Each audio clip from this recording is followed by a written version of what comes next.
Hey everyone, Nick Espinoza, your chief security fanatic here, and today we have to talk about future crimes you might commit. This is not out of a movie. This has been happening since 2011, and we're in 2020, so this is nuts. Now, this is some great reporting by the Tampa Bay Times on a local news story here that I think is just somewhat terrifying for basically most of their citizens here. Pasco County Sheriff Chris Nokos took office in 2011 with basically a bold plan to create a cutting-edge intelligence program that could actually stop crime before it happened. But according to the Tampa Bay Times, what he actually built was a system to continuously monitor and harass Pasco County residents, and this is according to their investigation. Now, here's how the system he created works. First, the sheriff's office generates a list of people that it considers likely to break the law. This is based on past arrest histories, unspecified intelligence that they did not dive into, or rather the sheriff's office did not disclose, arbitrary decisions by police analysts, these kinds of things. Then it sends a deputy to find and interrogate anybody whose name appears, often without probable cause or a search warrant or even evidence of a specific crime. According to the reporting, they have swarmed homes in the middle of the night. They've woken up families, embarrassed people in front of their neighbors, and then they will do things like write tickets for missing mailbox numbers or overgrown grass, which I guess would be a city ordinance for some, which basically then saddles the residents with more court dates and fines. It just puts them back into the system. They come again and again, making arrests or violations for anything that they can find and for any reason. One former deputy described this directive as, I quote, "make their lives miserable until they move or sue." Now, in just 5 years, Nokos' signature program has basically ensnared about 1,000 residents of Pasco County into this intelligence, if you will. Here's the interesting part, though. 10% roughly of them are less than, or rather younger than 18 years. We're talking about juvenile offenders here. And one of the horrible cases that the Tampa Bay Times talked about was a 15-year-old named Rio Wojtecki.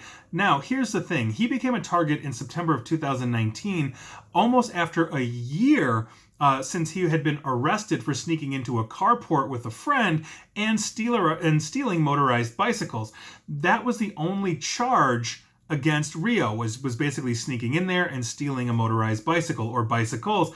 He already had a state-issued juvenile probation officer checking in on him, yet from September of 2019 to January of 2020, Pasco Sheriff's deputy went to his house at least 21 times, according to their own internal dispatch logs.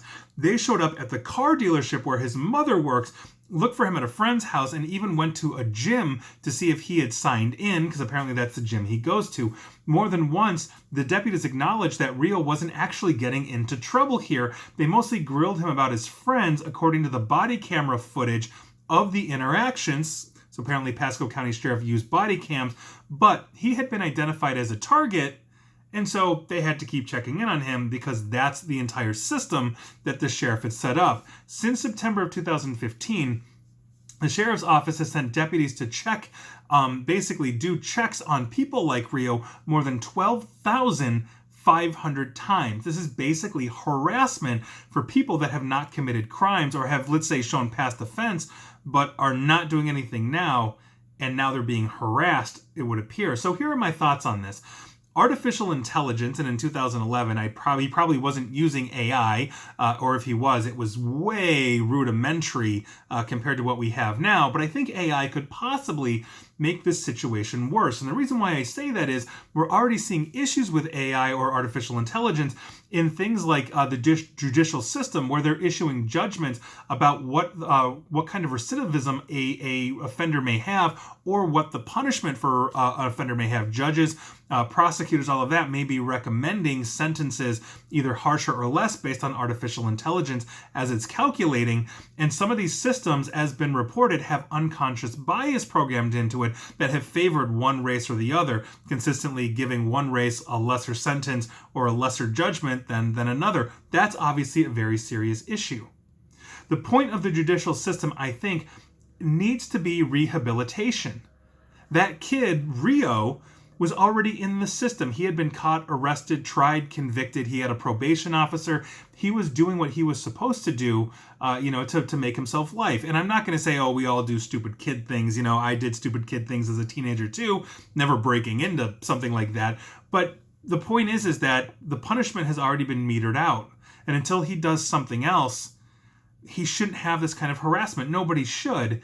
And if we have AI that is going to sit here like a Minority Report, if anybody saw that movie with Tom Cruise like a decade ago, we may have a future crimes division that says statistically you're more likely to do this even when the AI doesn't necessarily know what is in your heart and mind. Maybe you're like, you know what, I am done. I have to improve my life, and I'm not going to do what I've been doing in the past before. And the AI is not going to know this. It's just going to calculate everything you've done in the past and then score you, and here we are. And so I think that's a very serious issue we need to address, because we need good law enforcement. We obviously need to make sure that we are keeping the peace, and that we've got a strong presence when violence or crime happens.